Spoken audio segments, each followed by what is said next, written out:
بسم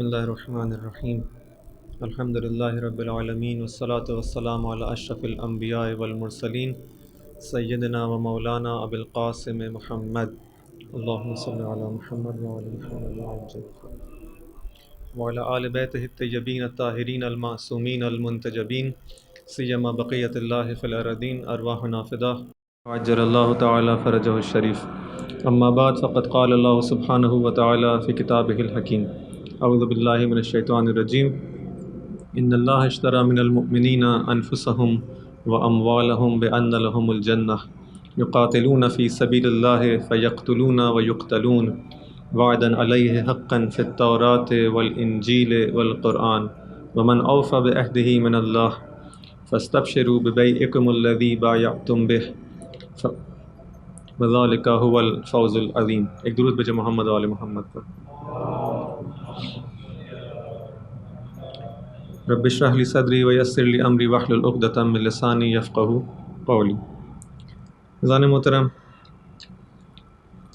یا لیتنی سے فوز عظیم تک کے موضوع کے عنوان کے تحت کچھ عرائض آپ کی خدمت میں پیش کیا، اور اس گفتگو کا جو محور اور لب لباب وہ یہی ہے کہ انسان یہ جو آرزو رکھتا ہے کہ کسی طرح سے اس فوز عظیم پر فائز ہو جائے، اور امام کے اصحاب کے ساتھ جو کربلا میں تھے ان کے ساتھ ہونے کی اور ان کی ہمراہی کی خواہش رکھتا ہے، تاکہ جس عظیم کامیابی پر اور جس فوز عظیم پر وہ فائز ہوئے ہیں ہم بھی اس پر فائز ہو سکیں۔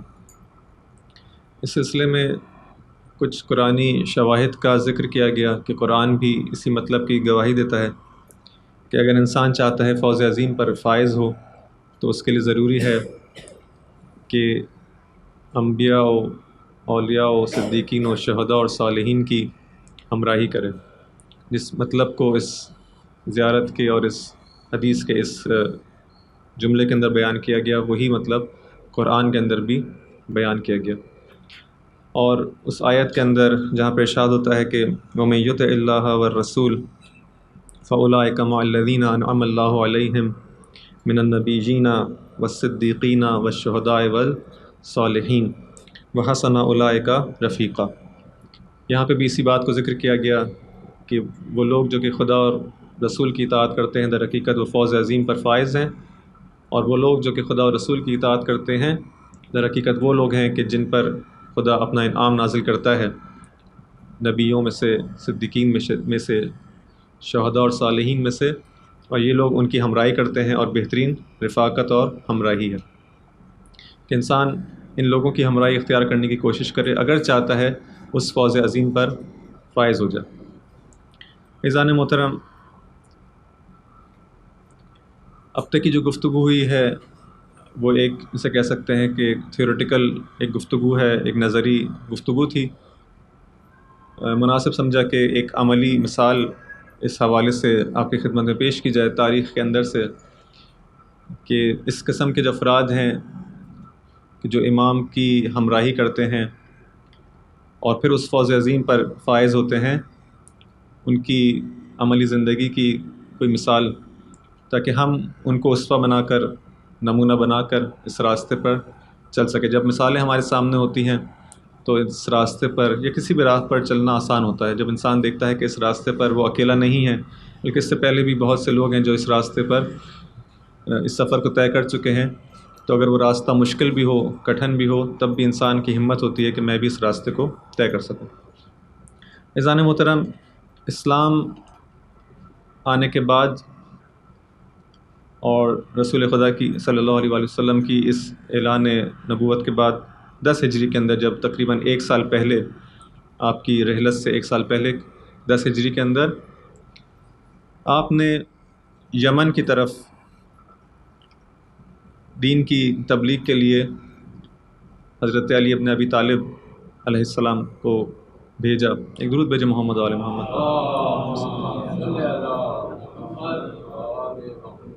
اور آپ کی تبلیغ کے نتیجے میں یمن کا وہ علاقہ جو ہے وہ اس نے اسلام کو قبول کیا، اور آپ ہی کی تبلیغ کی شاید وہ برکت ہے کہ جو آج بھی ہم اس کے آثار دیکھ رہے ہیں.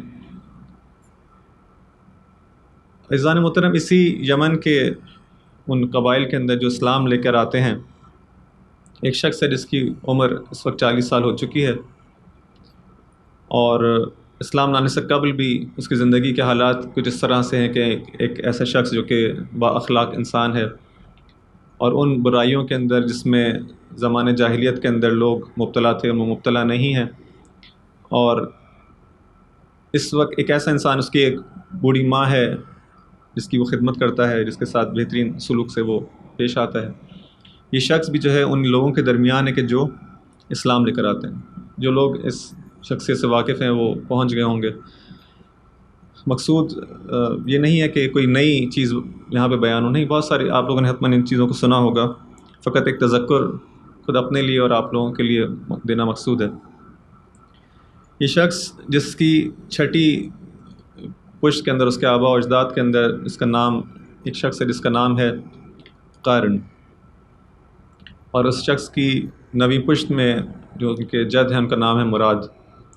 اسی لیے اس شخص کو اویس سے قارنی بھی کہتے ہیں، قارن سے نکلا ہے، اور بعض لوگ اسی طرح سے تاریخ میں اویس سے مرادی بھی کہا گیا.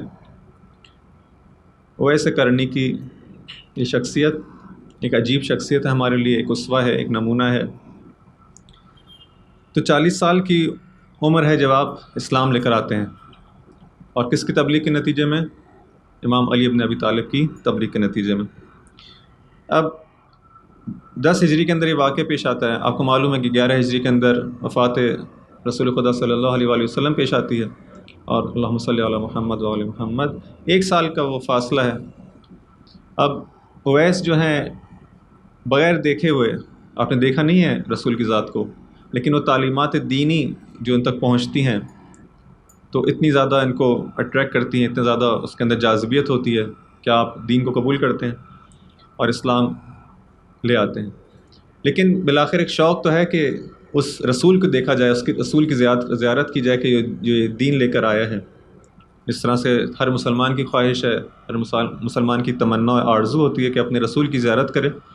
تو بالآخر اس معاشرے کے اندر جب خود رسول موجود ہے تو ظاہر مسلمانوں کی یہ خواہش ہے کہ اپنے رسول کی زیارت کریں. اویس بھی اسی طرح سے بہت زیادہ مشتاق ہیں کہ کسی طرح سے اپنے رسول کی زیارت کریں. لیکن ان کی جو والدہ ہیں بوڑھی خاتون ہیں، اور اس طرح سے ہے کہ ان کا دار و مدار اپنے اس فرزند کے اوپر ہے. اور یہ شخص جو ہے اویس، یہ اپنی والدہ کی خدمت میں ہیں، اور ان کے بغیر ان کا زندگی گزارنا مشکل ہے، دشوار ہے. ایک طرف سے عشق رسول بھی ہے، زیارت بھی کرنا چاہتے ہیں، ایک طرف سے والدہ کی یہ حالت بھی ہے. تو والدہ بالآخر جب دیکھتی ہیں ان کی حالت ہے، اجازت دیتی ہیں کہ ٹھیک ہے تم جاؤ، مدینہ جاؤ، لیکن مدینہ میں آدھے دن سے زیادہ قیام نہیں کرنا اور پھر جلد واپس آ جانا. اب دیکھیں یہ شخص جو ہے وہ یمن کا رہنے والا ہے، اور آج کل کے وہ حالات نہیں ہے کہ انسان جو ہے وہ منٹوں میں یا گھنٹوں میں جو ہے سفر کو انجام دے. وہ یمن سے وہ سفر اختیار کرتے ہیں، یمن سے مدینہ کا سفر، صرف اس لیے کہ اپنے رسول کی زیارت کر لوں. اور اجازت بھی ہے کہ آدھے دن سے، اجازت بھی اس لیے نہیں کم دی گئی کہ ان کو جو ہے کوئی مشکل ہے، لیکن ان کے حالات ایسے ہیں کہ اس سے زیادہ وہ ان کے لیے مشکل تھا کہ اپنے بیٹے کے بغیر زندگی گزار سکیں. کہا کہ آدھے دن سے زیادہ مدینہ میں نہ رہنا. ابھی اویس چلتے ہیں، مدینہ پہنچتے ہیں. جب مدینہ پہنچتے سوال کرتے ہیں کہ میں چاہتا ہوں رسول کی خدمت میں ان کی زیارت کرنا چاہتا ہوں. بتایا جاتا ہے کہ رسول تو اس وقت جو ہے مدینہ میں نہیں ہے، کسی کام سے مدینہ سے باہر تشریف لے گئے. تو تم یہاں پر 1 رات قیام کرو، کل یا انشاءاللہ جیسے ہی آپ کی واپسی ہوگی تو تمہاری زیارت ہو جائے گی. اویس کہتے نہیں، والدہ کو بالآخر کال دیا ہے، واپس جانا ہے، اور 1 رات کا قیام ان کے لیے ممکن نہیں تھا. بغیر رسول خدا کی زیارت کیے ہوئے واپس چلے جاتے ہیں. کتنے عشق سے آئے تھے، کتنی تمنا لے کے، کتنی آرزو لے کر کہ میں اپنے رسول کی زیارت کروں گا، لیکن جب پہنچتے ہیں تو یہ زیارت نصیب نہیں ہوتی. لیکن خدا کی بارگاہ کے اندر، خدا کی جو یہ دستگاہ ہے، اس کے اندر یہ چیزیں مہم نہیں ہوتی، یہ چیزیں اہمیت نہیں رکھتی کہ انسان جسے کہتے ہیں فاصلے، چاہے زمانی ہو چاہے مکانی، نہ زمان کا فاصلہ خدا کے نزدیک کوئی اہمیت رکھتا ہے، نہ مکان کا فاصلہ کوئی اہمیت رکھتا ہے۔ یہ مکانی فاصلے کی ایک مثال ہے جو آپ کو دے رہا ہوں۔ ٹھیک ہے کہ اویس یمن کے رہنے والے ہیں، ٹھیک ہے کہ رسول کی زیارت نہیں کی، واپس چلے گئے، لیکن اس کا مطلب نہیں ہے کہ اس کا کوئی تعلق نہیں اس بات سے کہ ان کے عشق میں اور ان لوگوں کے عشق میں جو کہ رسول خدا کے ساتھ زندگی گزار رہے ہیں، اسی مدینہ کے شہر میں زندگی گزار رہے ہیں، اس میں کوئی فرق نہیں، بلکہ کتنے ہی اب جو چند باتیں جو ہے ان کی زندگی سے میں بیان کروں گا تو آپ دیکھیں گے کہ کیا مقام ہے کہ وہ لوگ جو صبح و شام آپ کے ساتھ زندگی گزار رہے ہیں، جن کا اٹھنا بیٹھنا رسول کے ساتھ ہے، وہ کہاں، اور وہ شخص جو کہ اتنا فاصلہ ہے جس کا مکان کا، اور جس نے آج تک اس نے کبھی بھی رسول کی زیارت نہیں کی، وہ کہاں اور باقی لوگ کہاں۔ جب یہ اویس واپس چلے جاتے ہیں بغیر زیارت کیے ہوئے، اگلے دن یا جب بھی رسول واپس آتے ہیں مدینہ تو بتاتے ہیں لوگ کہ اس طرح سے ایک شخص یمن سے آیا تھا، اس کا نام اویس تھا۔ لوگ نہیں جانتے تھے کہ یہ کون شخص ہے، کہ ایک انجانا ایک شخص تھا۔ اویس اپنا نام بتاتا تھا اور آپ کی زیارت کے لیے آیا تھا، اور ہم نے اس سے کہا بھی، لیکن اس کو جانا تھا اور وہ چلا گیا۔ رسول اللہ صلی اللہ علیہ وآلہ وسلم فرماتے ہیں کہ یہ اللہم صلی علی محمد وآل محمد، کہ یہ اویس کا نور ہے کہ جو میں اپنے گھر کے اندر دیکھ رہا ہوں۔ میرا گھر جو ہے، رسول کا گھر جو منور کر دے، جس کے نور سے رسول کا گھر منور ہو جائے، کہتے ہیں کہ میں اویس کے نور کو اپنے گھر میں دیکھ رہا ہوں، اس کا نور اب تک اس گھر کے اندر باقی ہے۔ اسی طرح سے ایک دن آپ اپنے اصحاب کے درمیان تشریف فرما تھے، کہتے ہیں کہ میں بہشت سے ایک خوشگوار ہواؤں کو دیکھ رہا ہوں، کہ بہشت سے جو ہے کچھ خوشگوار ہوا آ رہی ہے کہ جو یمن سے، قرن کا نام لیتے ہیں کہ یہ جو قرن کا علاقہ ہے، وہی جو یمن کا ایک منطقہ، ایک علاقہ تھا، کہتے ہیں یہاں سے ایسا لگتا ہے جیسے بہشت کی خوشگوار ہوا جو ہے وہاں سے چل رہی ہے۔ اور پھر کہتے ہیں کہ آہ اے اویس کرنی، رسول خدا اس طرح سے یاد کرتے ہیں اویس کو کہ آہ اے اویس کرنی، میں کتنا تمہاری زیارت کا مشتاق ہوں۔ رسول خدا کہتے ہیں میں کتنا زیادہ مشتاق ہوں تمہاری زیارت کا۔ ہر انسان جو ہے وہ مشتاق ہوتا ہے زیارت کا، لیکن یہ کیا مقام ہے کہ وہ معصوم جو ہے اور دنیا کی برترین ہستی جو ہے وہ مشتاق ہو کہ کسی زیارت کی۔ اس مقام اور اس مقام میں کتنا زمین آسمان کا فرق ہے۔ فرماتے ہیں کہ میں کتنا تیری زیارت کا مشتاق ہوں۔ پھر کہتے ہیں کہ اے لوگوں، تم میں سے جو کوئی بھی اویس سے ملاقات کرے اس کو میرا سلام پہنچا دے، رسول کا سلام، میرا سلام اویس کو پہنچا دے۔ اب جب اتنی تعریف کہ وہاں سے چلنے والی ہوائیں ایسا لگتا ہے کہ جیسے جنت کی خوشگوار ہوائیں ہیں، اور میں اس کی زیارت کا مشتاق ہوں اور میرا سلام پہنچا دیا جائے، جب رسول خدا اس طرح سے کسی کی تعریف کریں، بہت کم ملتا ہے شاید ہی اس طرح سے کسی کی تعریف جو ہے وہ کی گئی ہو، تو لوگ ظاہر بات ہے سوال پیدا ہوتا ہے، بےتاب ہوتے ہیں کہ آخر یہ کون شخصیت ہے کہ جس کی رسول اللہ اس طرح سے تعریف فرما رہے ہیں۔ تو سوال کیا کہ آخری اویس ہیں کون؟ کہا کہ اگر تمہارے درمیان یہ ایسی شخصیت ہے، اگر تمہارے درمیان سے گزریں گے تو تم ان کو پہچانو گے بھی نہیں، یعنی تمہارے ذہن میں بھی، جو میں نے تمہارے سامنے ان کی خصوصیات بیان کی ہیں، تمہارے ذہن میں بھی نہیں آئے گا کہ اچھا یہ اویس ہو سکتے ہیں۔ تم کبھی بھی ان تمام خصوصیات کو ایسی شخصیت کے اوپر تطبیق نہیں دو گے کہ اچھا ہاں یہ وہ شخصیت لگ رہی ہے کہ جس کی رسول خدا نے اتنی تعریف کی تھی، نہیں۔ اگر تمہیں سامنے جو ہے وہ سے گزر بھی جائیں گے تم ان کو پہچانو گے نہیں۔ اگر وہ تم سے گزر جائیں گے تو تمہیں ذہن میں بھی نہیں آئے گا ان کا احوال پوچھا جائے، ان سے پوچھا جائے آپ ہیں کون، کیا ہیں، نہیں۔ ایک ایسا شخص جو کہ آیا ہو جس کو نہ کوئی جانتا ہو نہ پہچانتا ہو کسی مجلس میں اور چلا جائے، اسی طرح سے تمہارے ان کے ساتھ جو ہے رفتار ہوگی۔ اگر تمہارے درمیان حاضر بھی ہوں گے تو کبھی تم ان کی جانب توجہ بھی نہیں کرو گے، یعنی ان کا ظاہر اس طرح سے ہوگا کہ اصلاً تم توجہ بھی نہیں کرو گے ان کی جانب، اصلاً خاطر بھی نہیں لاؤ گے ان کو، ایک ایسی شخصیت۔ لیکن ہے کتنا محبوب کہ تمام چیزیں جو آپ کے سامنے بھی پیش کی۔ فرماتے ہیں کہ یہ تمام چیزیں میں تم کو بیان کر رہا ہوں جو یہ ایک طرف کہ تم ان کو پہچانو گے نہیں، ان کی جانب توجہ نہیں کرو گے، لیکن یہ وہ شخص ہیں کہ جب قیامت کا دن آئے گا تو ایک بہت بڑی جماعت کی جو ہے وہ شفاعت کریں گے۔ ایک دفعہ تو انسان خود بہشت میں چلا جائے، جس کو بیان کیا گیا کہ جو شخص جنت میں چلا جائے تو فوز عظیم پر فائز ہو گیا۔ یہ کم چیز نہیں ہے جنت میں جانا، لیکن ایک دفعہ ہوتا ہے کہ انسان خود تو جنت میں جائے، ایک بڑی تعداد کی جو ہے وہ شفاعت کرے۔ فرماتے ہیں اویس جو ہے ایک بڑی تعداد کی شفاعت کریں گے، اور میرے بعد میرے وصی علی ابن ابی طالب علیہ السلام کی کہ شیعوں میں سے ہوں گے، اور ان کی رکاب میں جو ہے ان کو شہادت نصیب ہوگی۔ یہ بشارت بھی جو ہے وہ شہادت کی خبر بھی جو ہے آپ اپنی زندگی میں دے کے جاتے ہیں کہ میرے بعد علی کے رکاب میں ان کی شہادت نصیب ہوگی۔ ایک اور عجیب چیز، یعنی بہت ساری یہ ساری ہر وہ چیز جو ان کے بارے میں ہم سن رہے ہیں، کتنا زیادہ انسان کو تعجب بھی ہوتا ہے، کتنا زیادہ انسان کو ان کے مقام پر رشک بھی آتا ہے کہ واقعاً کیا مقام ہے کہ رسول جو ہے کسی کو سلام کریں، رسول کسی کی زیارت کے مشتاق ہوں۔ ایک اور چیز کہتے ہیں کہ جب اویس سے ملنا تو میرا سلام پہنچانا، اور اویس سے کہنا رسول کے لیے دعا کرو، التماس سے دعا کرنا اویس سے، کہ ابھی آپ نے سوچا ہے کہ کیا مقام ہوگا، رسول جس سے کہیں کہ اویس سے کہنا میرے لیے دعا کرے، اس سے بڑا مقام کوئی ہو سکتا ہے؟ میرا سلام کہنا ان کو۔ ایک دن اصحاب کے درمیان تشریف فرما ہے، خدا کے برگزیدہ بندوں کی جو ہے وہ تعریف کر رہے ہیں کہ خدا کے برگزیدہ بندے جو ہیں، منتخب بندے اس طرح کے ہوتے ہیں۔ وہاں پہ کسی نے سوال کیا کہ آپ ان کی ان برگزیدہ بندوں کی کوئی مثال دیں کہ یہ کس قسم کے بندے ہیں، کون ہیں ان کی، ذرا ہم کو عملی مثال بھی ملے۔ فرمایا اویس، اگر اس کی عملی مثال لینا چاہتے ہو اویس۔ اب جو جس طرح سے بھی بیان ہوا، اویس ایک جانی پہچانی شخصیت نہیں ہے۔ سوال کیا یہ اویس کون ہے؟ اب آپ نے جو ہے ان کے کچھ جسمانی خد و خال بھی بیان کی، یعنی یہ تمام چیزیں جو ہیں اس کو ایک طرح سے ہم سرسری گزر سکتے ہیں، جسمانی خد و خال بیان کرنا، لیکن اس طرح تفصیل سے جو چیزیں بیان ہوئیں روایت کے اندر کہ ان کی آنکھیں ایسی ہیں، ان کے جو خد و خال ایسا ہے، ان کے یہ تمام چیزیں بیان کرتی ہیں کہ رسول خدا کتنے زیادہ پسند کرتے، کتنی محبت کرتے ہیں اس کو، کہ ان تفصیلات کے ساتھ معرفی کرا رہے ہیں کہ دیکھو یہ اس طرح کا ایک انسان ہوگا۔ معنوی خصوصیات اپنی جگہ، لیکن جسمانی خصوصیات اس طرح کا انسان، اس طرح سے انسان کسی کو بہت زیادہ عاشق ہو، ہر چیز اس کی اس کو پسند ہو، اس طرح سے ایک برخورد نظر آتی ہے، اس طرح سے ان کے ساتھ جو ہے ایک رابطہ نظر آتا ہے۔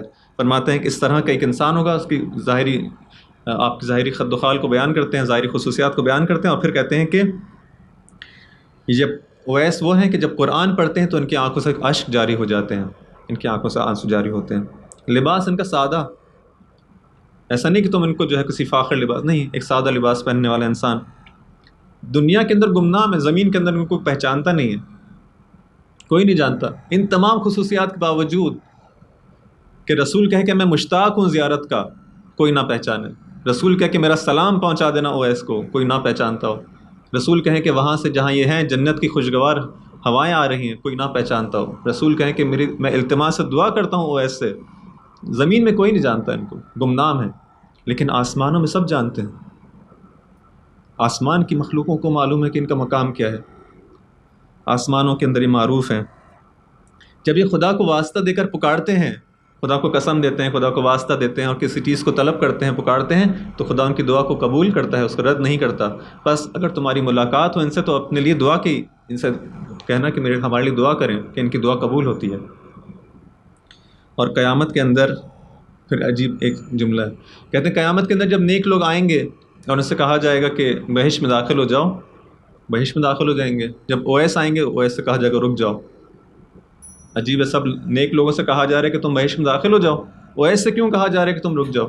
کہا اس لیے کہ ان سے کہا جائے گا پہلے لوگوں کی شفاعت کرو پھر تم بہشت میں جانا، شفاعت کر کے جاؤ۔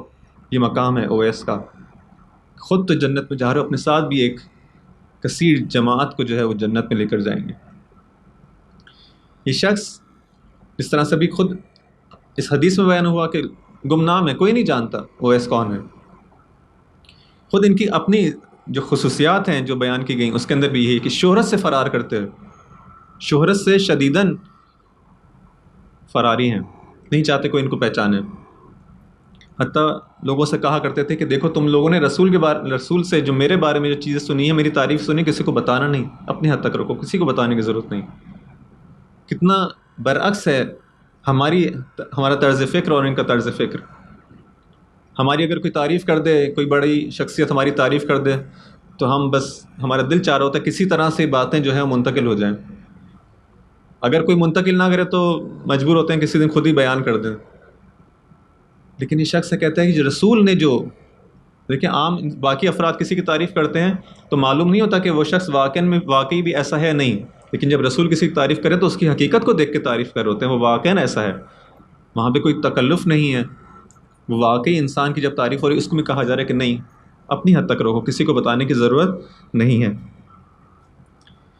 ایک ایسا انسان، فوراً انسان کے ذہن میں یہ سوال، ایک جو خیال آتا ہے کہ شاید اب جو اس طرح کا انسان ہوگا جو شہرت سے فرار کرتا ہوگا اور اس کو کوئی جانتا نہیں ہوگا، اس طرح کے اس کے ظاہری خد و خال ہیں، وہ ایک گوشہ نشینی کی زندگی ہوگی اس کی، اور فقط اپنی عبادت میں فرض کرنے لگا ہوگا، اس کو اجتماع سے اور معاشرے سے کوئی اس کا سروکار نہیں ہوگا. نہیں، ایسا نہیں ہے کہ اجتماعی ذمہ داریوں سے جو ہے فرار، یہ شخص جو ہے فرار.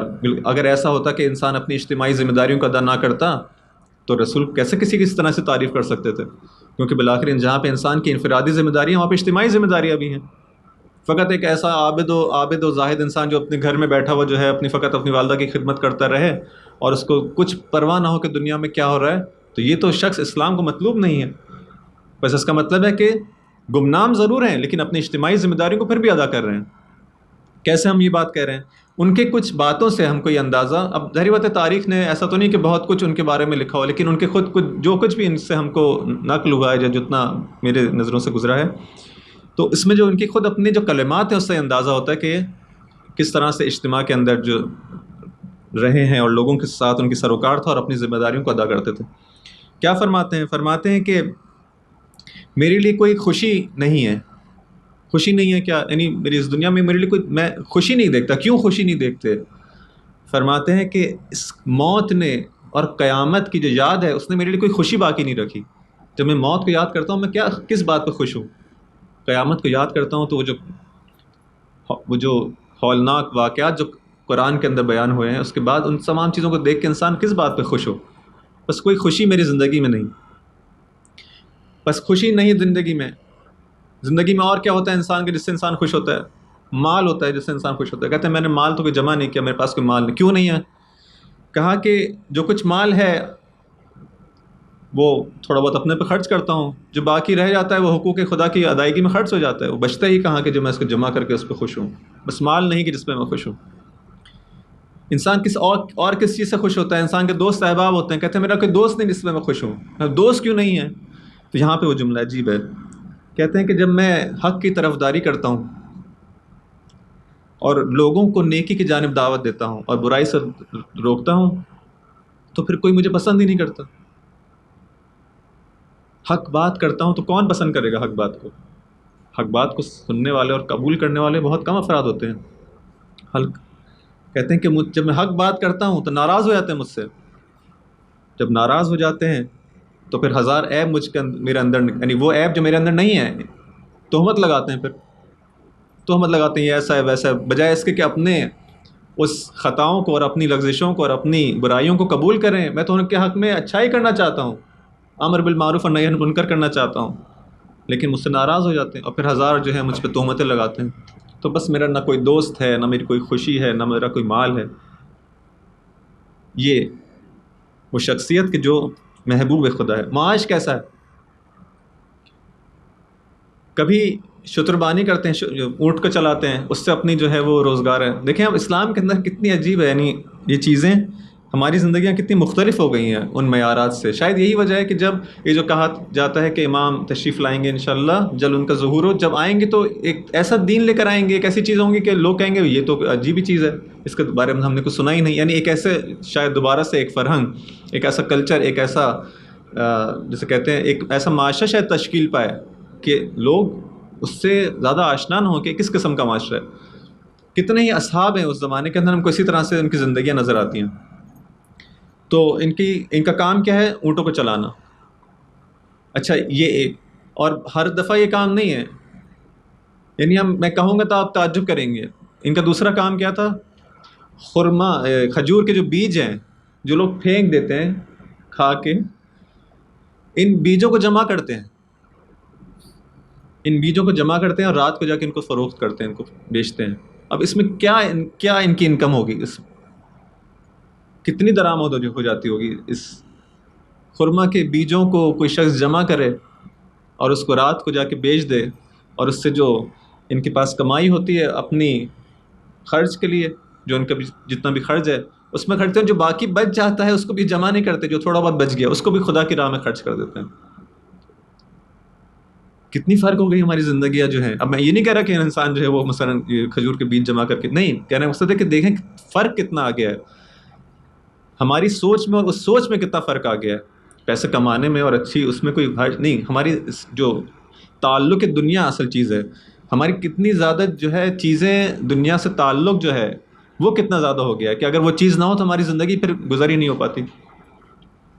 کتنی اس شخص کی دیکھیں آپ بے نیازی ہے، بے نیاز ہے اس دنیا سے، بس جتنا ہے اس پہ خرچ کر رہے ہیں، باقی خدا کے راہ میں خرچ کر دیا، نہ کوئی پرواہ ہے کہ کل کیا ہوگا کل کیا نہیں ہوگا، نہیں، خدا ضامن ہے جو باقی یہ حالت ہے۔ فرماتے ہیں رسول خدا خود فرماتے ہیں ان کے بارے میں، کہتے ہیں کہ اویس ایک ایسی شخصیت ہے کہ جو کبھی ایسا بھی ہوتا ہے کہ نماز کے لیے مسجد میں نہیں آتے۔ کیوں نہیں جاتے مسجد میں؟ کہ لباس ہی نہیں، یعنی وہ شائستہ لباس، ایک ایسا لباس، ایک تو انسان اندرونی لباس پہنتا ہے، ایک اس کا جو ہے باہر کا لباس ہوتا ہے، کہتے ہیں وہ لباس ہی نہیں جو لباس پہن کے مسجد میں جائیں۔ کیوں؟ کیونکہ وہ راہ خدا میں دے دیا، اور ایمان اتنا ہے کہ اب کسی سے سوال بھی نہیں کرتے۔ اب کیا کریں ہم، جب تک وہ دوسرا لباس ملے گا اور تہیا ہوگا جب تک مسجد میں بھی نہیں جاتے۔ یعنی یہاں پھر کوئی رسول خدا نے یہ نہیں کہا کہ یہ ایک تعریف کے انداز میں جو ہے بیان کیا، اس لیے نہیں جاتے کہ لباس نہیں کہ جو ان کو اجازت دے کے وہ مسجد جا سکے۔ خلیفہ دوم، اب یہ دیکھیں کیسا انسان ہے کہ جو 10 ہجری کے اندر جو ہے ایمان لائے ہیں، 1 سال بعد تو رسول خدا کا انتقال ہو گیا، رحلت ہو گئی۔ اب یہ آپ ان کی تعریفیں کر کے اور ان کے بارے میں کچھ فضائل بیان کر کے دنیا سے چلے گئے۔ اب معاشرے اب یہ تو رہنے والے ہیں یمن کے، زیارت کبھی کی نہیں رسول کی، یعنی ٹیکنیکل ٹرمز کے اندر اور اصطلاحات کے اندر جو ان کو صحابہ کہا جاتا ہے، اصحاب میں سے نہیں۔ اصحاب کون ہوتے؟ جو کہتے ہیں کہ جنہوں نے رسول سے ملاقات کی ہو، بلا کر ان کے ساتھ جو ہے وہ کچھ عرصہ گزارا ان کے ساتھ ہوں۔ اب یہ شخص نے کبھی زیارت ہی نہیں کی، تو اس اصطلاحات کے اندر ان کو صحابی نہیں کہا جاتا، تابعین کہا جاتا ہے۔ اب ایسا شخص ہے، اب یہ ان کو تو کوئی جانتا نہیں، فقط وہ لوگ جنہوں نے خود رسول کی زبان سے سنا ہوگا ان کے بارے میں ان کو یاد ہوگا۔ وہ تو خیر بہت ساری چیزیں جو علناً رسول خدا نے وہ 1 لاکھ لوگوں کے درمیان گئی تھی، لوگوں نے وہ بھلا دی، تو ان کے بارے میں تو کیا کسی کو یاد رہا ہوگا۔ تو اب خلیفہ دوم کا زمانہ آتا ہے، تو خلیفہ دوم بالآخر آپ نے سنی ہوں گی باتیں رسول سے ایک زمانے میں کہ اویس اور ان کی باتیں۔ ایک زمانے میں یمن سے ایک جماعت آتی ہے، ایک قافلہ آتا ہے، اب بالآخر خلیفہ دوم نے باتیں سنی ہوئی ہوں گی، اب ان کو یاد آتا ہے کہ رسول خدا نے اس طرح سے ایک زمانے میں ایک بات کہی تھی، اور وہ ان کو یاد آ جاتی ہے۔ فرماتے ہیں ایک شخص سے پوچھتے ہیں، خود اویس سے پوچھتے ہیں، اب کس طرح سے پہچانتے مجھے نہیں معلوم، اس میں بیان نہیں ہوا۔ فرمایا کہ تم کیا عامر کے بیٹے ہو؟ ان کے والد کا نام عامر تھا، کہتے ہیں کہ ہاں میں عامر کا بیٹا ہوں۔ پوچھتے ہیں کہ تمہارا تعلق جو ہے اس علاقے سے ہے یمن کے جس کا نام قرن ہے؟ کہتے ہیں ہاں میں قرن سے میرا تعلق ہے، ویسے قرنی۔ فرمایا کہ تم کیا کبھی تم برس کے مرض میں مبتلا ہوئے تھے کہ جس کی وجہ سے جو انسان کا جسم سفید ہو جاتا ہے، اس برس کے مرض میں مبتلا ہوئے تھے اور بعد میں تم کو خدا نے شفا دی، لیکن 1 درہم کے برابر جو ہے اب بھی وہ سفیدی تمہارے جسم میں باقی ہے؟ کہاں میرے جسم میں اسی طرح سے جو ہے وہ سفیدی باقی ہے۔ تو فرماتے ہیں کہ رسول خدا نے اس طرح سے خبر دی تھی، یمن سے ایک شخص آئے گا، اس کی علامت ہے، اور وہ جب تصدیق کر لیتے ہیں کہ ہاں یہی ویسے کرنی ہے، تو کہتے ہیں کہ رسول خدا نے کہا تھا کہ جب ان سے ملاقات کرو تو دیکھو ان کی دعائیں قبول ہوتی ہیں، ان سے دعا کے لیے درخواست کرنا۔ یہاں پہ خلیفہ دوم بھی جو ہے اویس سے کہتے ہیں کہ میرے لیے میری مغفرت کی جو ہے دعا کرو۔ پھر فرماتے ہیں کہ اب مدینہ میں رہنے کا ارادہ ہے، کہتے ہیں نہیں میں کوفہ جاؤں گا۔ تو خلیفہ فرماتے ہیں کہ ٹھیک ہے، میں کوفے کے جو گورنر ہے، جو وہاں کا جو حاکم ہے، اس کے نام ایک خط لکھ دیتا ہوں کہ تمہاری مثلا جب کہتے ہیں نا کہ میں آپ ریفرنس ایک جو ہوگا تو آپ کی خاطر مدارات کی جائیں گی اور مثلا آپ کو مقام دیا جائے گا۔ تو اویس وہ نہیں جانتے تھے، ظاہری بات ہے، اتنی سب کچھ بتانے کے باوجود رسول خدا کے نہیں پہچانا کہ کون ہے۔ اویس نے کہا نہیں، میرے لیے عوام کے اندر رہنا زیادہ پسندیدہ ہے، مجھے یہ مقام اور یہ چیزیں پسند نہیں کہ تم جو ہے میرے لیے کسی کا لیٹر ہو میرے پاس اور سفارش ہو۔ یہ چیزیں میرے لیے اہمیت نہیں رکھتی. کوفہ چلے جاتے ہیں. پھر کوفہ میں آپ کی زندگی ہے. شیعان علی میں سے ان کا شمار ہوتا ہے، اور قیامت کے دن جب حواریان، اس طرح سے کہا جاتا ہے مثلا قرآن کے اندر حواریان حضرت عیسیٰ کا ذکر ہے، اسی طرح سے قیامت کے دن رسول خدا کے حواریوں کو پکارا جائے گا کہ رسول کے حواری کون ہیں، بلند ہوں. تو ان میں کہا جاتا ہے کہ ابو ذر و سلمان و مقداد جو ہیں وہ کھڑے ہوں گے. اور پھر کہا جائے گا علی ابن ابی طالب کے حواری جو ہیں وہ کون ہیں، وہ بلند ہوں. تو جو لوگ بلند ہوں گے ان میں سے ایک اویس قرنی ہے. یہ امام علی علیہ السلام کے وہ خاص شیعہ کہ جو اس مقام پر فائز ہوتے ہیں. میثم و مالک اشتر و کمیل. اچھا عجیب چیز ہے کہ اسی منطقے، اسی قبیلے سے جن کا ان کا تعلق ہے، اس کا نام بھی جو ہے وہ اس قبیلے،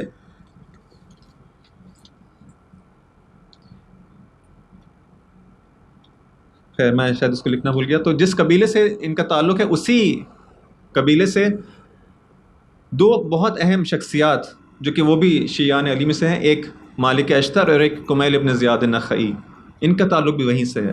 یعنی عجیب ایک قبیلہ ہے. اور کہا جاتا ہے کہ جنگ صفین کے اندر ایک دن ایک ایسا آیا کہ 600 یا 800، اب میں بھول گیا، افراد جو ہیں وہ ایک ہی دن میں جو ہے وہ جنگ پہ جاتے ہیں. اسی قبیلے کے 600 یا 800 افراد ایک ہی قبیلے کے امام علی علیہ السلام کے ساتھ جنگ کرنے کے لیے، یعنی ان کے ہمراہی میں. اور ان میں سے 180 افراد جو ہیں ایک ہی دن میں جو ہے وہ شہید ہوتے ہیں. یعنی ایک ایسا قبیلہ ہے کہ جس کے اندر سے یہ جن کا تعلق ہے بڑی بڑی شخصیات ہیں. اور اس طرح سے یعنی بعض زمینیں ایسی ہوتی ہیں، بعض مناطق ایسے ہوتے ہیں واقعی زرخیز ہوتے ہیں کہ بڑی بڑی شخصیات جو ہیں وہاں سے نکلتی ہیں. تو ان کا تعلق اس طرح سے. اب یہ تو رسول کے ساتھ، خدا کے ساتھ ان کی زندگی تھی. امام علیہ السلام کے جب زمانہ آتا ہے اور اس طرح سے آپ برسر اقتدار آتے ہیں، آپ کو حکومت ملتی ہے، جنگ جمل کا زمانہ آتا ہے.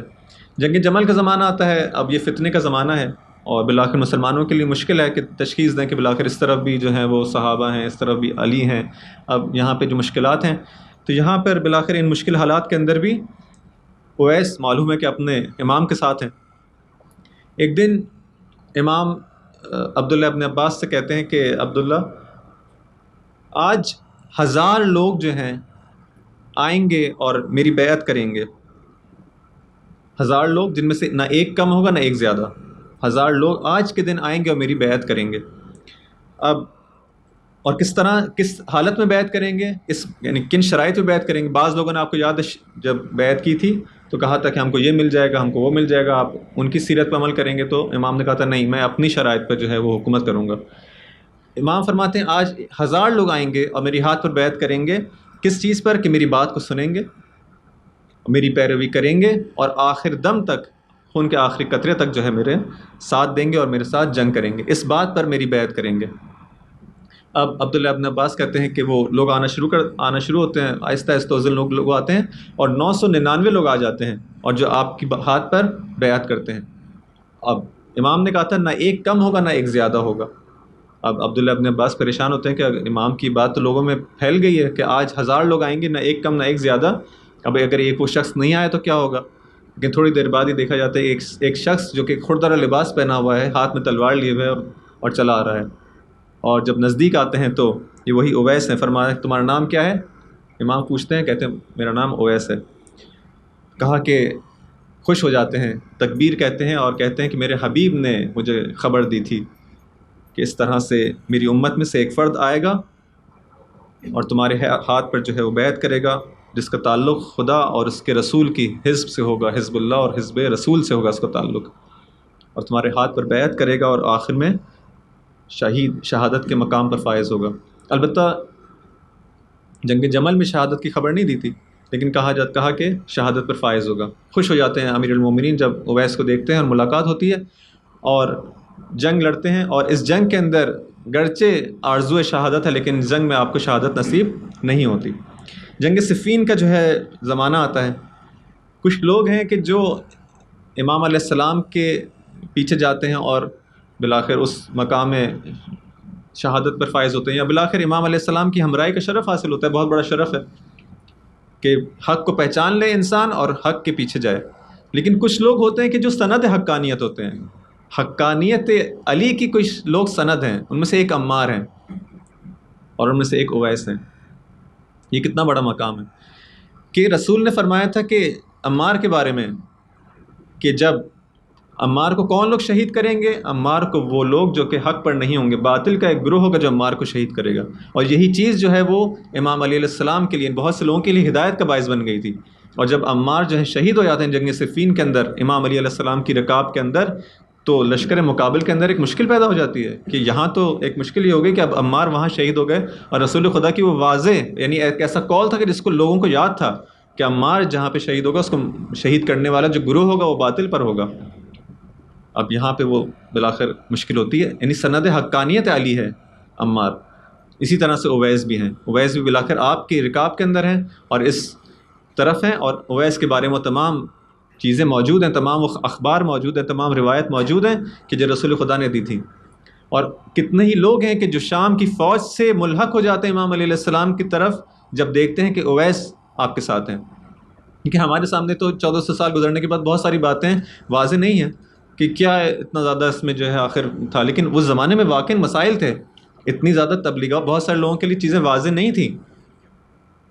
بہت سارے لوگ تھے جن کے لیے واضح تھی پھر بھی ساتھ نہیں دیا. لیکن بہت سارے وہ لوگ تھے کہ جن کے لیے واقعی واضح نہیں تھا کہ اس طرف علی ہیں، اس طرف دوسرے بھی بہت سارے اصحاب ہیں، بالآخر حق کہاں پر ہے کہاں پر نہیں ہے. تو جیسے ہی ان لوگوں کے لیے حق واضح ہوتا تھا منتقل ہو جاتے تھے، امام علیہ السلام کے پاس آ جاتے تھے. کتنے ہی لوگ عمار کے ذریعے سے اور کتنے ہی لوگ اویس کرنی کی وجہ سے جو ہے وہ امام علیہ السلام کی طرف جو ہے آ جاتے ہیں. تو یہ وہ شخص ہیں کہ جو سند حقانیت علی بنتے ہیں. یہ اس قسم کی شخصیت ہیں کہ جب جنگ صفین ہوتی ہے اتنے زیادہ اس معرکے کے اندر حصہ لیتے ہیں کہ آپ کی تلوار جو ہے وہ لڑتے لڑتے تلوار ٹوٹ جاتی ہے. اب بغیر تلوار کے ہیں، لیکن اس کا مطلب نہیں کہ جنگ سے ہاتھ اٹھا لیں. بغیر تلوار کے جو ہے لوگوں کو، اب جب کہ تلوار تو ہے نہیں، اب کیا کریں؟ اب لوگوں کو دعوت دے رہے ہیں کہ آؤ امام علیہ السلام کی جانب، حق کی جانب آؤ. دعوت دیتے ہیں لوگوں کو اس طرف آ جاؤ. اتنے میں جو ہے وہاں سے ایک تیر چلتا ہے جو آپ کے قلب پر جو ہے پیوست ہو جاتا ہے، اور وہیں پہ جو ہے آپ کی شہادت واقع ہوتی ہے. یہ وہ شخصیت ہے کہ امام علی علیہ السلام آپ پر نماز پڑھتے ہیں، آپ کو دفن کرتے ہیں، اور عمار کے ساتھ ہی وہاں پہ شام میں جو رقہ کا علاقہ ہے وہاں پہ آپ کی مزار اقدس ہے. ایک ایسی شخصیت جس نے کبھی رسول کی زیارت نہیں کی، لیکن رسول جس کا مشتاق زیارت ہو کہ میں اویس کی زیارت کا مشتاق ہوں، میرا سلام اویس کو پہنچا دو، میرے لیے دعا کی التماس کرو. رسول جس کے بارے میں کہیں. ان کے کچھ بس آخر میں جو ہے ایک دو ان سے جو باتیں نقل ہوئیں. اللہم صلی علی محمد. فرماتے ہیں کہ جب یعنی جب سونے لگو تو تمہارا جو جس پہ تم تکیہ دیتے ہو سمجھو کہ یہ موت کا تکیہ ہے جس پہ تم جو ہے وہ سو رہے. یعنی معلوم نہیں کہ تم صبح اٹھ پاؤ گے، نہیں، اس طرح سے سو. جب صبح کو بیدار ہو جاؤ تو موت کو پھر اپنے سامنے دیکھو، اس طرح سے اپنی زندگی گزارو. صبح و شام جو ہے موت کو انسان یاد کرتا رہے. معلوم نہیں صبح کر سکوں گا، معلوم نہیں رات ہو سکے گی. دیکھو گناہ اگر چھوٹے بھی ہوں، یہ تمام چیزیں ہم کو اقوال معصوم میں ملتے ہیں، ایسے نہیں ہے. لیکن بالآخر یہ شخص جو کہ اس طرح سے تعلیمات دینی کے اندر ساتھ جڑا ہوا ہے کہ اس کے زبان پر بھی یہی کلمات جو ہیں، کہتے ہیں کہ گناہ کے چھوٹے ہونے کو نہ دیکھو بلکہ دیکھو کہ کس کی نافرمانی کر رہے ہو. کیوں؟ اس لیے کہ اگر تم گناہ کو چھوٹا دیکھنے کے بعد کہو گے تو چھوٹا موٹا گناہ ہے، تو در حقیقت تم نے اس چیز کی تحقیر نہیں کی، تم نے خدا کی تحقیر کی ہے کہ جس کا تم نے گناہ کیا ہے. کیونکہ وہ ذات بڑی ہے، اس کا چھوٹی نافرمانی بھی بڑی نافرمانی ہے، اس کی تم تحقیر کر رہے ہو، اس کا تم چھوٹا سمجھ رہے ہو. ایک ایسی شخصیت قرآن کے ساتھ روایت کے اندر وقت نہیں کہ میں بیان کروں کس طرح ان کا قرآن کے ساتھ حشر و نشر اور کس طرح سے ہم کو وصیت کر کے جاتے ہیں کہ دیکھو قرآن کے ساتھ جو ہے مانوس رہنا اور اس طرح. بس یہ زمانہ ہے جو شروع میں بات ہوئی تھی، زمانہ نہ مکان جو ہے وہ انسان کے لیے کوئی رکاوٹ ہے کہ ہم کہیں کہ ہم دور ہیں اپنے امام سے، ہم اس لیے جو ہے ہم قرب اختیار نہیں کر سکتے. نہیں، مکان کوئی معنی نہیں ہے، کوئی رکاوٹ نہیں ہے. واضح مثال اویس کی مثال، یمن میں ہے، رسول مدینہ میں ہے. یہ مکان کی دوری کوئی رکاوٹ نہیں ہے. زمان بھی کوئی مشکل نہیں ہے اس راستے کے اندر، نہ زمان کوئی مشکل ہے نہ مکان. زمان یعنی کیا؟ یعنی میں یہ نہیں کہہ سکتا، یعنی آپ یہ نہیں کہہ سکتے کہ ایک عرصہ چاہیے مجھے حق کی جانب آنے کے لیے، ایک عرصہ چاہیے مجھے تبدیل ہونے کے لیے۔ یہ راستہ عجیب راستہ ہے، خدا کی طرف آنے کا راستہ، کہ دعا کے اندر امام علیہ السلام، امام زین العابدین فرماتے ہیں کہ تیری طرف جانے کا راستہ کتنا کوتا ہے، کتنا چھوٹا ہے، کتنی جلد انسان تجھ تک پہنچ سکتا ہے۔ اس کے لیے یہ نہیں کہ میں کہوں کہ آج میں ارادہ کروں گا تو چند سال لگیں گے اور تب جا کے میری اصلاح ہوگی، تب جا کے انقلاب آئے گا، تب جا کے نہیں، انسان اس وقت ارادہ کرے، اسی وقت جو ہے وہ تبدیل ہو سکتا ہے، اسی وقت جو ہے خدا کی بارگاہ میں پہنچ سکتا ہے، اسی وقت خدا تک پہنچ سکتا ہے۔ یہ چیزیں، ایک مثال جو ہے آپ کے سامنے پیش کی ویسے کرنی کی، اور ایک مثال وہ مثال ہے کہ جہاں پہ زمانہ کوئی فاصلہ نہیں ہے، کہ انسان اس وقت ارادہ کرے اور اگلے مرحلے، اگلے لمحے کے اندر جو ہے وہ امام کی خدمت میں پہنچ سکتا ہے۔ وہ واضح مثال جو ہم کو کربلا کے اندر ملتی ہے، وہ مثال ہے حر ابن یزید ریاحی کی، کہ اب ارادہ کیا، اب امام کی خدمت میں پوری زندگی جس نے گزاری ہو، بالآخر معلوم ہے کہ آپ کا نام جو ہے وہ شیعان علی میں سے تو نہیں تھا، ایسا تو نہیں کہ بہت معروف اصحاب امیر المومنین میں آپ کا شمار ہوتا ہو، نہیں۔ آپ نے کب جو ہے وہ اس واقع کربلا سے پہلے کبھی ان کا نام آیا؟ نہیں۔ لمحوں کی بات ہے، لمحوں کی۔ کیوں؟ کیونکہ اس راستے کے اندر نہ زمان مہم ہے نہ مکان مہم۔ جب گھر سے باہر نکلتے ہیں کہاں جانے کے لیے؟ ابن زیاد کے اس 1000 کے لشکر کی سربراہی کرنے کے لیے۔ جب گھر سے باہر نکلتے ہیں تو ایک ہاتف غیبی صدا دیتی ہے، آواز آتی ہے آپ کے کانوں کے اندر کہ اے حر، تم کو بہشت کی مبارکباد۔ حر پریشان ہو جاتے ہیں کہ مجھے بہشت کی مبارکباد دی جا رہی ہے، آخر میں تو اس ابن زیاد کے اس لشکر کو لے کے جا رہا ہوں، میں کہاں، بہشت کہاں؟ وقت گزرتا ہے، اس لشکر کو لے کے آگے بڑھتے ہیں، امام علیہ السلام کا قافلہ وہاں سے کوفے کی جانب، مکے سے کوفے کی جانب رواں دواں ہے، یہاں سے حر اپنا لشکر لیے ہوئے چل رہا ہے۔ ایک وقت آتا ہے کہ اصحاب امام حسین علیہ السلام خبر دیتے ہیں امام کو کہ دور کوئی نخلستان نظر آ رہا ہے۔ امام علیہ السلام جانتے ہیں حقیقت کیا ہے، فرماتے ہیں اپنی مشکوں کو جو ہے وہ بھر لو، ہمیں اس پانی کی ضرورت ہوگی۔ مشکوں کو بھر لیا جاتا ہے، لوگوں کو نہیں معلوم کہ حقیقت کیا ہے، وہ نخلستان کیا ہے۔ جب اور نزدیک آتے ہیں تو نیزے نظر آتے ہیں، ادھر حقیقت نخلستان نہیں تھا، 1000 کا لشکر تھا جس کے نیزے دور سے نخلستان معلوم ہو رہے تھے۔ جب یہ لشکر نزدیک آتا ہے تو اس گرمی کی تپش سے پیاسا ہے، خود بھی پیاسا ہے، لشکر فوجی بھی پیاسے ہیں، ان کے جانور بھی پیاسے ہیں۔ امام علیہ السلام نے جو پانی بھرا تھا ان لوگوں کے لیے بھرا تھا، اپنی مشکوں کو جو آمادہ کیا تھا لشکر اعداء کو سیراب کرنے کے لیے، کہ بالآخر یہ بھی تو انسان ہے، ان کو پیاس کی شدت ان کو اذیت نہ کرے۔ جب لشکر نزدیک آتا ہے ان کو پانی پلایا جاتا ہے کہ فوجی سیراب ہو جائے، نہ فقط فوجیوں کو پانی پلایا جاتا ہے بلکہ جانوروں کو بھی پانی پلایا جاتا ہے، یہاں تک کہ جانور بھی سیراب ہو جائیں۔ نہیں معلوم یہ لوگ کیسے بھول گئے ہوں گے ان تمام چیزوں کو، کس طرح ان لوگوں نے کتنے پست ہو گئے ہوں گے کہ امام علیہ السلام پر جن کو انہوں نے سیراب کیا تھا انہی پر پانی بند کر دیا جائے۔ آیا انسان اتنا بھی پست ہو سکتا ہے؟ اور کوئی انسان اتنا بھی کریم ہو سکتا ہے؟ کوئی امام اتنا بھی کریم ہو سکتا ہے؟ کتنا فرق ہے اس حق و باطل کے درمیان، ایک طرف کتنی نورانیت ہے، ایک طرف کتنی تاریکی ہے۔ عزیزان محترم، ایک اسی سپاہیوں میں سے ایک ایسا بھی ہے کہ جو اتنا زیادہ تھک چکا ہے کہ اپنے ہاتھ اٹھا کے اس مشک سے جو ہے پانی بھی نہیں پی سکتا۔ امام علیہ السلام خود نزدیک آتے ہیں، خود اس کو پانی پلاتے ہیں، تو جو پانی نہیں پی سکتا میں اپنے ہاتھ سے تجھے پانی پلاؤں گا۔ ایک وقت آتا ہے صبح عاشور کا، حر پر لرزہ طاری ہے، یہ وہ بہادر عرب کہ جس کو کبھی کسی انسان نے خوف زدہ نہیں دیکھا تھا۔ ان کے اطراف میں جو غلام موجود ہے کہتے ہیں اے حر تجھے کیا ہو گیا، تیرے جسم پہ لرزہ طاری ہے، تو بہادر عرب ہے، پہلوان عرب ہے۔ فرماتے ہیں کہ اے شخص تو نہیں جانتا میں اپنے آپ کو دوزخ اور جنت کے درمیان دیکھ رہا ہوں، جنت و جہنم کے درمیان دیکھ رہا ہوں، لیکن میں نے فیصلہ کر لیا ہے۔ اور بالآخر وہ فیصلہ کرتے ہیں، اور یہ وہ ایک آن ہے، یہ وہ ایک لمحہ ہے کہ جس کے اندر فیصلہ ہوتا ہے، اور آپ خیام حسینی کی طرف جانے کا ارادہ کرتے ہیں، لیکن کس طرح سے کہ زرہ کو الٹ دیتے ہیں، ہاتھوں کو باندھ لیتے ہیں، سوار ہوتے ہیں اور خیام حسینی کی طرف حرکت کرتے ہیں. دیکھتے ہیں کہ ایک شخص ہے کہ جو اپنے ہاتھوں کو باندھا ہوا زرہ الٹی کیے ہوا آ رہا ہے. امام علیہ السلام خود استقبال کے لیے جاتے ہیں، خود استقبال کے لیے جاتے ہیں. کس شخص کے استقبال کے لیے؟ اس شخص کے استقبال کے لیے کہ جس نے ایک دن آپ کی رکاب کو تھاما تھا اور کہا تھا امام علیہ السلام نے کہ اے حر، تیری ماں تیرے اعضاء میں بیٹھے. اور اس وقت حر فرماتے ہیں کہ اگر کوئی اور میری ماں کا نام لیتا تو میں جواب دیتا، لیکن میں کیا کروں کہ آپ کی ماں زہرا ہے.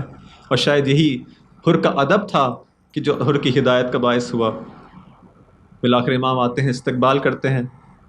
حر اپنے گھوڑے سے پیادہ بھی نہیں ہوتے اور جلد از جلد چاہتے ہیں کہ کسی طرح سے امام کی خدمت میں اپنے خون کا نذرانہ پیش کر سکیں. جاتے ہیں، جنگ کرتے ہیں، زمین پر آتے ہیں. امام علیہ السلام جن اصحاب کی خدمت میں گئے اور ان کے سر کو اپنے آگوش ملا، ان میں سے ایک حر ہے. کیا مقام ہے حر کا، کیا مقام ہے! جو کل رات کو کہاں تھا آج کہاں ہے، آج کہاں پہنچ گیا یہ حر. اپنے اس ایک لمحے کے فیصلے کی وجہ سے آپ کا سر ہے امام علیہ السلام کی آگوش میں.